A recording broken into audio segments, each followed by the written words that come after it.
Global News reported 3 weeks before Canada's 2019 federal election, national security officials allegedly gave an urgent classified briefing to senior aides from the Prime Minister's office, warning them that one of their candidates was part of a, quote, Chinese foreign interference network, end quote.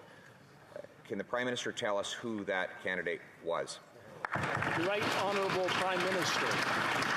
Mr. Speaker, Canadians well know that issues around national security are extremely important to be able to deal with, including to be able to be dealt with by elected officials and parliamentarians. This was a point of significant disagreement between the previous Harper government and our party in opposition, which is why we committed to creating a National Security and Intelligence Committee of Parliamentarians, where parliamentarians from all parties would receive top-secret clearances and be allowed to dig into everything national security agencies are doing. And that's exactly what we have allowed for.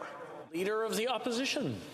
Has CSIS warned the Prime Minister, his staff, his party, or anyone else that any member of his current caucus or cabinet may be part of a foreign interference network? Yes or no?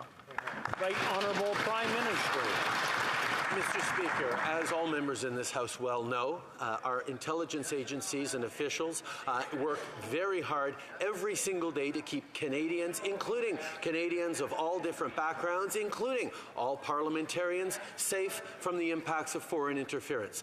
Their work is carefully scrutinized by a number of oversight bodies, including NCIRA and NSICOP, that allow parliamentarians and experts to ensure that CSIS and other intelligence agencies are doing everything necessary to keep Canadians and our institutions safe.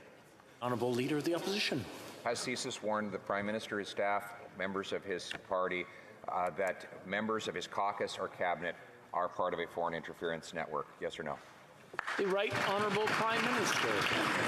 Canadians well know that issues of national security and foreign interference can often be highly sensitive, which is why we have created bodies like NSICOP and NCIRA and other mechanisms to oversee the important and top secret work that our intelligence agencies do, to make sure that they're doing everything necessary to protect Canadians, to make sure that governments are held accountable for acting on information they could have received from our intelligence agencies. These are processes that we have put in place since 2015 that we will continue to work with.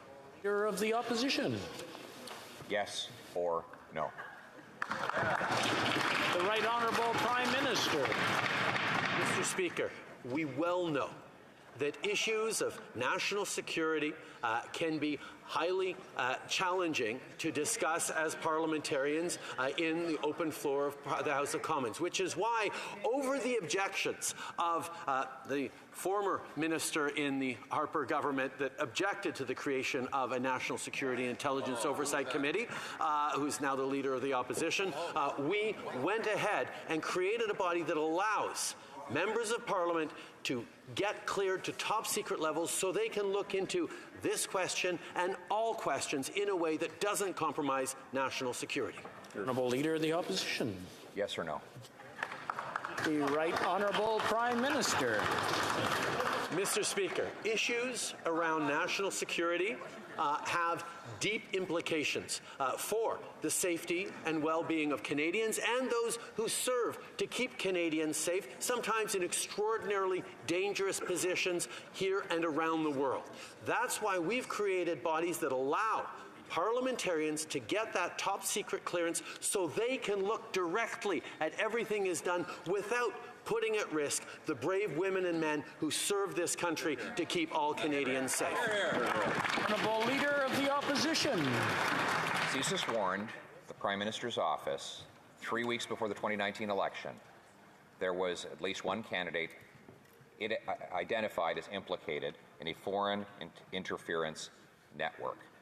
Is that member in the Prime Minister's caucus or cabinet, yes or no? The Right Honourable Prime Minister.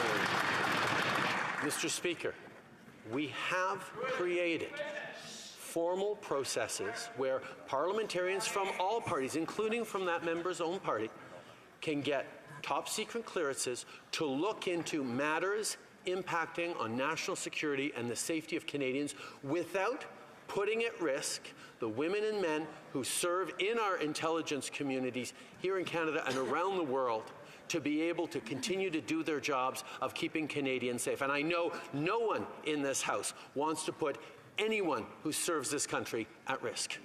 L'honorable